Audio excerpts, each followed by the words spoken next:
আজি অসমৰ মাননীয় মুখ্যমন্ত্ৰী আমাৰ আটাইৰে সকলোৰে জনপ্ৰিয় ডক্টৰ হিমন্ত বিশ্ব শৰ্মা ডাঙৰীয়াৰ জন্মদিনত তেখেতলৈকে মই ৰাভা হাছং অট'নমাছ কাউন্সিলৰ এজন কৰ্মকৰ্তা হিচাপে অলেখ শুভকামনা শুভেচ্ছা মই জ্ঞাপন কৰিছোঁ। আৰু তেখেতক আমি শুভেচ্ছা জ্ঞাপন কৰাৰ বাহিৰে আমি কি কৰিব পাৰোঁ, যিহেতু আমাৰ জনগোষ্ঠীটোৰ অন্যতম আমাৰ বাইশ আই বাইশৰ ওচৰত মই আজি 21 চাকি বন্তি জ্বলাই মই আই বাইশক মই প্ৰাৰ্থনা জনাইছোঁ, যাতে আই বাইশ দেৱীয়ে ডক্টৰ হিমন্ত বিশ্ব শৰ্মাক সুস্বাস্থ্যৱান কৰি ৰাখে, ৰাজনৈতিক জীৱন যাতে দীৰ্ঘায়ু কৰি ৰাখে আৰু আহি থকা দিনত তেওঁ যথেষ্ট সাহস প্ৰেৰণা আৰু নতুন উদ্যমেৰে তেওঁ অসমখনক আগবঢ়াই লৈ যাব, নেতৃত্ব প্ৰদান কৰিব।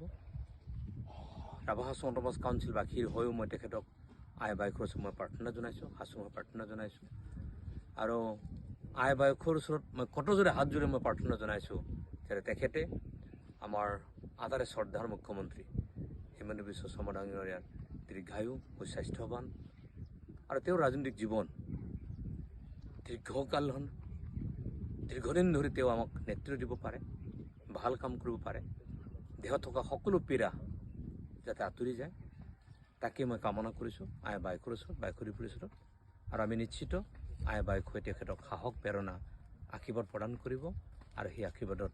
তেখেতে নিশ্চয় আহি থকা দিনত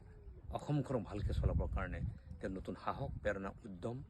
আৰু এটা নতুন মনোবল তেখেতে পাব। গতিকে সেইকাৰণে আই বাইশৰ যোগেদি তেখেতলৈ অলেখ শুভেচ্ছা জ্ঞাপন কৰিছোঁ। তেওঁৰ জীৱন সুন্দৰ হওক, সৰ্বাংগ সুন্দৰ হওক আৰু পুনৰবাৰ আই বাইশৰ ওচৰত মই প্ৰাৰ্থনা জনাইছোঁ যে আই বাইশ দেৱীয়ে তেখেতক সাহস প্ৰেৰণা আৰু দীৰ্ঘায়ু কৰাৰ আশীৰ্বাদ যাতে তেখেতক দিয়ে।